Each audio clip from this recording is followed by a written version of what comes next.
স্থানীয় বাজারে বিক্রি হওয়া মুরগির মাংসে মিলছে স্যালমোনেলা ও ইকোলাই। এই দুটি জীবাণুই টাইফয়েড আর ডায়রিয়ার মতো রোগের জন্য দায়ী।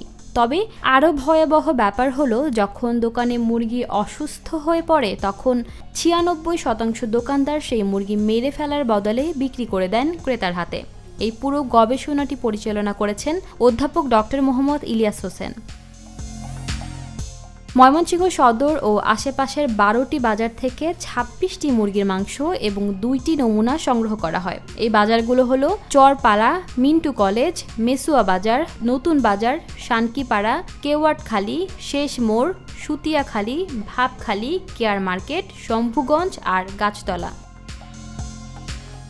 এরপর এসব নমুনা পরীক্ষা করা হয় মাইক্রোবায়োলজি অ্যান্ড হাইজিন ল্যাবে। তবে এর ফলাফল ছিল ভয়ঙ্কর। মাংসে ছিল স্যালমোনেলা ও ইকোলাই, যেখানে স্বাভাবিক অবস্থায় মাংসে এগুলো থাকার কথাই না।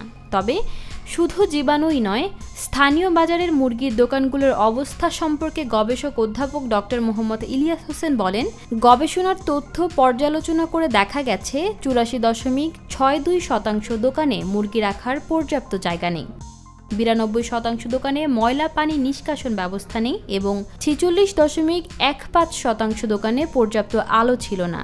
এছাড়াও ৩০.৭৭% দোকানে মাংস কাটার জায়গা অস্বাস্থ্যকর ছিল এবং পরিকল্পিত বর্জ্য নিষ্কাশন ব্যবস্থাও ছিল না। এরকম পরিস্থিতি ব্যাকটেরিয়া বৃদ্ধি এবং দূষণের জন্য সহায়ক পরিবেশ তৈরি করে। অধ্যাপক ইলিয়াস হোসেন বলেছেন, স্থানীয় বাজারে যদি ছোট ছোট প্রসেসিং ইউনিট বসানো যায় তাহলে ক্রেতার হাতে পৌঁছাবে নিরাপদ মাংস। আর গবেষণায় প্রমাণও মিলেছে, প্রসেসিং ইউনিটের মাংসে কোনো জীবাণু ছিল না, অর্থাৎ সেগুলো খাবার জন্য অনেক বেশি নিরাপদ। ইশিতা রহমান, নিরপেক্ষ নিউজ ডেস্ক।